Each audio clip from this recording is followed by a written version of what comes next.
Día 21. Cuida tu iglesia.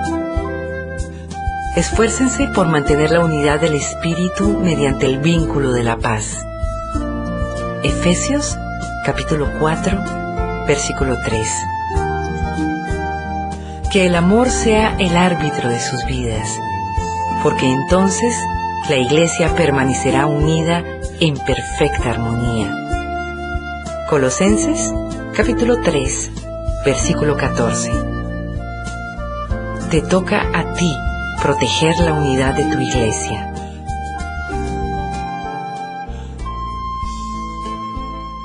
Te toca a ti proteger la unidad de tu iglesia. La unidad de la iglesia es tan importante que el Nuevo Testamento presta más atención a ella que al cielo o al infierno. Dios desea intensamente que experimentemos la unidad y armonía unos con otros.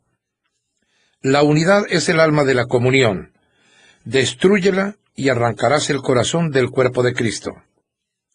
Es la esencia, el núcleo de cómo Dios quiere que experimentemos juntos la vida en su iglesia. Nuestro modelo supremo para la unidad es la Trinidad. Padre, Hijo y Espíritu Santo están completamente unificados como uno. Dios mismo es el ejemplo supremo del amor sacrificado, de la humilde consideración hacia los demás y de la armonía perfecta. Al igual que todo padre, nuestro Padre Celestial se regocija viendo cómo sus hijos se llevan bien entre sí. En los momentos finales antes de su arresto, Jesús oró apasionadamente por nuestra unidad. Esto era lo que predominaba en su mente durante esas horas de agonía, lo cual demuestra cuán importante es este asunto. Nada en la tierra es más valioso para Dios que su iglesia. Él pagó el precio más alto por ella y quiere que la protejamos, sobre todo del daño devastador que causan la división, el conflicto y la falta de armonía. Si formas parte de la familia de Dios, es tu responsabilidad proteger la unidad donde te congregas en comunión. Jesucristo te encomendó a hacer todo lo que esté a tu alcance para conservar la unidad, proteger la comunión, promover la armonía en la familia de su iglesia y entre todos los creyentes. La Biblia indica: esfuércense por mantener la unidad del Espíritu en el vínculo de la paz. ¿Cómo podemos hacerlo? La palabra de Dios nos da consejos prácticos. Enfoquémonos en lo que tenemos en común, no en las diferencias. Pablo nos dice: esforcémonos en promover todo lo que conduzca a la paz y a la mutua edificación. Como creyentes compartimos un Señor, un cuerpo, un propósito, un Padre, un Espíritu, una esperanza, una fe, un bautismo y un amor. Compartimos la misma salvación, la misma vida y el mismo futuro, factores mucho más relevantes que cualquier diferencia que pudiéramos enumerar. Estos son los asuntos en los que debemos enfocarnos, no en nuestras diferencias personales. Debemos recordar que fue Dios quien los escogió para darnos personalidades, trasfondos, razas y preferencias diferentes, de modo que podamos valorar y disfrutar esas diferencias, no meramente tolerarlas. Dios quiere unidad, no uniformidad, y por causa de la unidad nunca debemos permitir que las diferencias nos dividan. Debemos permanecer concentrados en lo que más importa: aprender a amarnos como Cristo nos amó y cumplir los 5 propósitos de Dios para cada uno de nosotros y para su iglesia. Por lo general, el conflicto es una señal de que estamos concentrándonos en asuntos menos importantes, lo que la Biblia llama discusiones necias. La división siempre surge cuando dirigimos la mirada hacia las personalidades, las preferencias, las interpretaciones, los estilos o los métodos. Pero si nos concentramos en amarnos y en cumplir los propósitos de Dios, el resultado es la armonía. Pablo rogaba que haya verdadera armonía para que no surjan divisiones en la iglesia. Les suplico que tengan la misma mente, que estén unidos en un mismo pensamiento y en un mismo propósito. Ser realista con respecto a tus expectativas. En cuanto descubrimos cómo Dios quiere que sea la verdadera comunión, Es fácil desanimarnos por la diferencia entre lo ideal y la realidad en nuestra iglesia. Sin embargo, debemos amar a la iglesia con pasión pese a sus imperfecciones. Anhelar lo ideal mientras criticamos lo real es señal de inmadurez. Por otro lado, si uno se conforma con la realidad sin esforzarse por alcanzar lo ideal, es señal de complacencia. La madurez consiste en vivir con esta tensión. Habrá creyentes que sí te defraudarán y te decepcionarán, pero eso no es ninguna excusa para no tener comunión con ellos. Ellos son tu familia, aun cuando no actúen como tal. Simplemente no puedes abandonarlos. En cambio, Dios nos dice, tengan paciencia unos con otros, siendo indulgentes con las fallas de los demás por su amor. Las personas se desilusionan con la iglesia por muchas razones entendibles. La lista podría ser bastante larga. Conflictos, heridas, hipocresía, negligencia, mezquindad, legalismo y otros pecados. En lugar de asustarnos y sorprendernos, debemos recordar que la iglesia está formada por pecadores de carne y hueso, incluyéndonos a nosotros mismos. Nos lastimamos unos a otros, a veces en forma intencional y otras veces sin mala intención, porque somos pecadores. Pero en vez de abandonar la iglesia, necesitamos quedarnos allí para resolver el asunto, si esto es de alguna manera posible. La reconciliación, no la evasión, es el camino a un carácter más fuerte y a una comunión más profunda. Si te divorcias de tu iglesia a la primera señal de decepción o de desilusión, eso es señal de inmadurez. Dios tiene cosas que quiere enseñarte y a los demás también. Además, es imposible huir hasta encontrar la iglesia perfecta, porque sencillamente la iglesia perfecta no existe. Todas las iglesias tienen sus propias debilidades y problemas. Pronto volverás a sentirte decepcionado. Groucho Marx tenía un dicho famoso que decía que no querría pertenecer a ningún club que lo aceptara como socio. Si una iglesia debe ser perfecta para satisfacerte, esa misma perfección te excluirá de su membresía, porque tú no eres perfecto. Dietrich Bonhoeffer, el pastor alemán que fue martirizado por resistirse a los nazis, escribió Vida en Comunidad, un libro clásico sobre la comunión. En su obra sugiere que la desilusión con nuestra iglesia local es algo bueno, porque destruye nuestras falsas expectativas sobre la perfección. Cuanto más pronto dejamos la ilusión de que una iglesia debe ser perfecta para amarla, más pronto dejaremos de fingir y empezaremos a admitir que todos somos imperfectos y necesitamos de la gracia de Dios. Este es el comienzo de la verdadera comunidad. Todas las iglesias podrían poner un letrero que diga: no es necesario que se presente ninguna persona perfecta. Este lugar es solamente para los que admiten que son pecadores, que necesitan de la gracia divina y que quieren crecer. Bonhoeffer señaló: aquel que ama más su sueño de una comunidad cristiana que a la comunidad en sí misma, se convierte en destructor de toda ella. Si no damos gracias diariamente por la fraternidad cristiana en la que nos desenvolvemos, aún allí donde no hay grandes experiencias ni riqueza evidente, hay mucha debilidad, fe vacilante y dificultades. Si en lugar de ello nunca hacemos otra cosa que quejarnos ante Dios, porque todo es tan miserable, tan mezquino, tan poco de acuerdo con lo que hemos esperado, entonces le impedimos a Dios hacer crecer nuestra comunidad de acuerdo con la medida y riqueza que nos espera a todos en Jesucristo. Decídete a animar más que a criticar. Siempre es más fácil eludir el compromiso y hacerse a un lado para disparar dardos contra los que trabajan, que participar y hacer una contribución.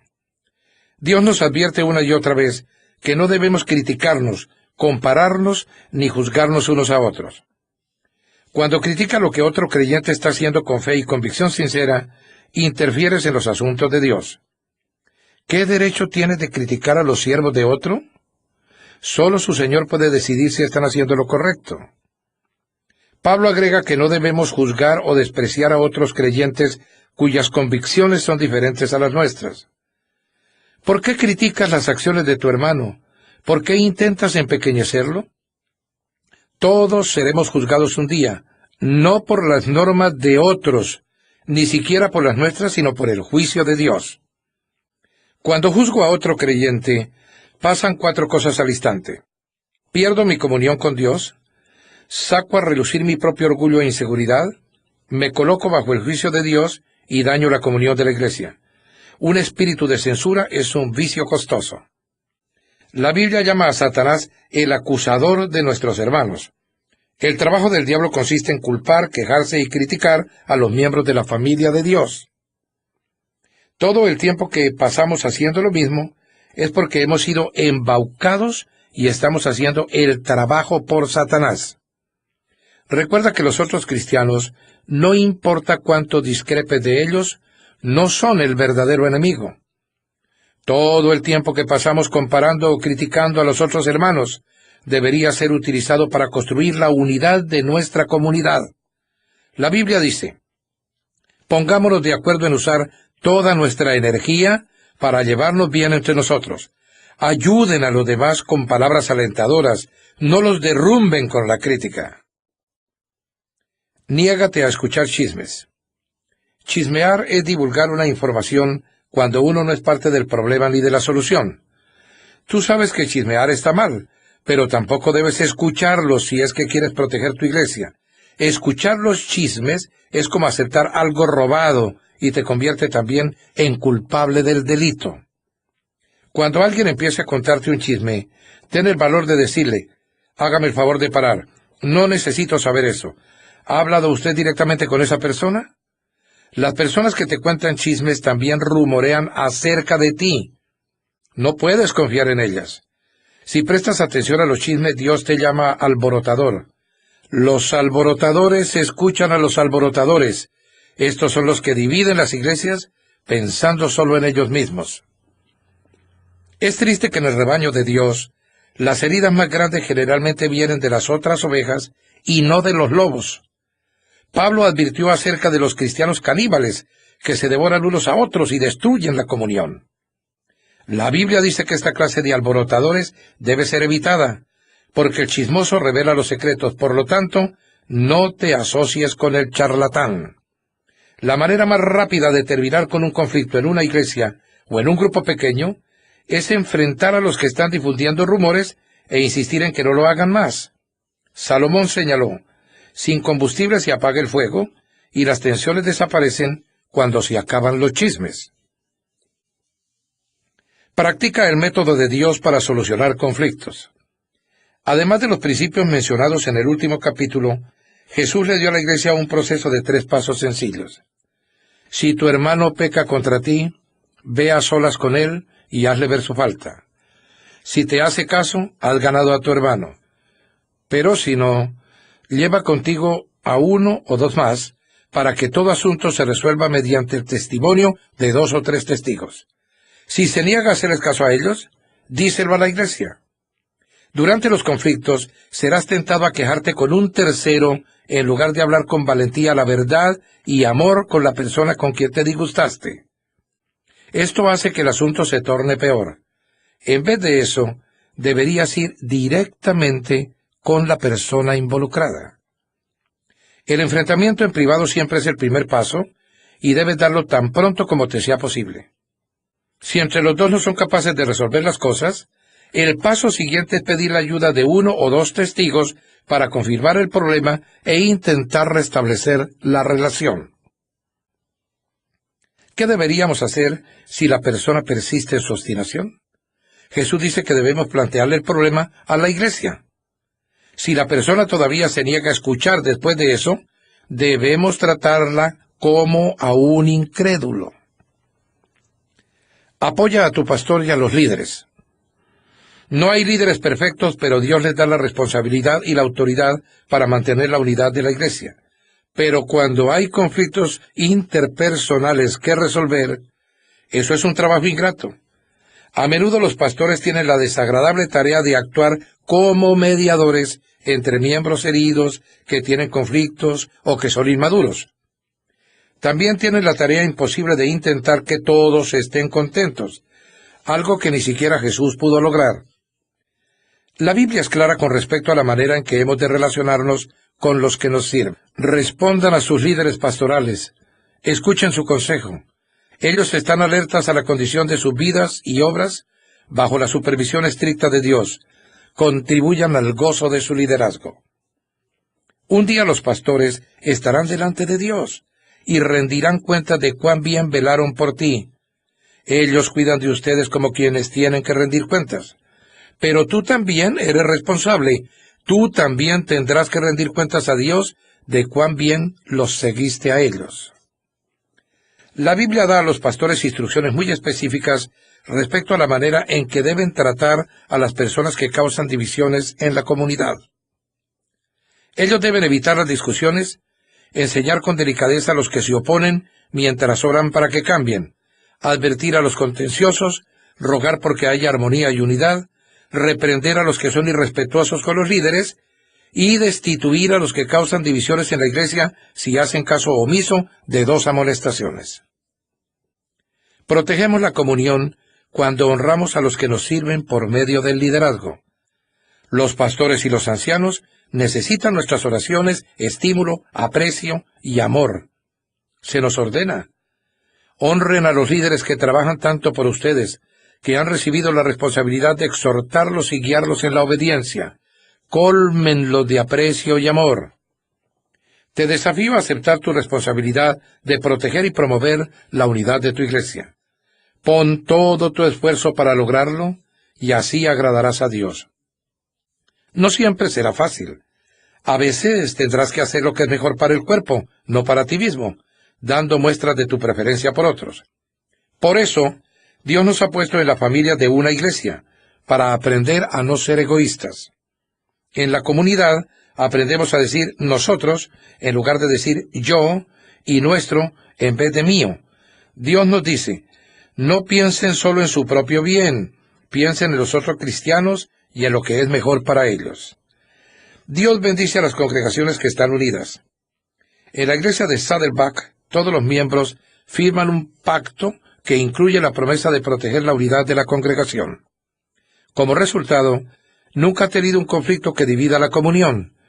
Tan importante como lo anterior, dado que es una comunidad fraternal y unida, muchas personas quieren ser parte de ella. En los últimos 7 años, la iglesia ha bautizado a más de 9,100 creyentes nuevos. Cuando Dios tiene un puñado de creyentes bebés que quiere dar a luz, busca la iglesia incubadora más cálida que pueda encontrar. ¿Qué estás haciendo particularmente para hacer que la familia de tu iglesia sea más cálida y fraternal? Hay muchas personas en tu comunidad en busca de amor y un hogar donde sean aceptadas. La verdad es que todos necesitamos y queremos que nos amen. Y cuando las personas hallan una congregación donde los miembros se aman y se preocupan auténticamente los unos por los otros, habría que cerrar las puertas con llave para que no entren más. Pensando en mi propósito en el día 21. Punto de reflexión. Es mi responsabilidad proteger la unidad de mi iglesia. Versículo para recordar. Esforcémonos por promover todo lo que conduzca a la paz y a la mutua edificación.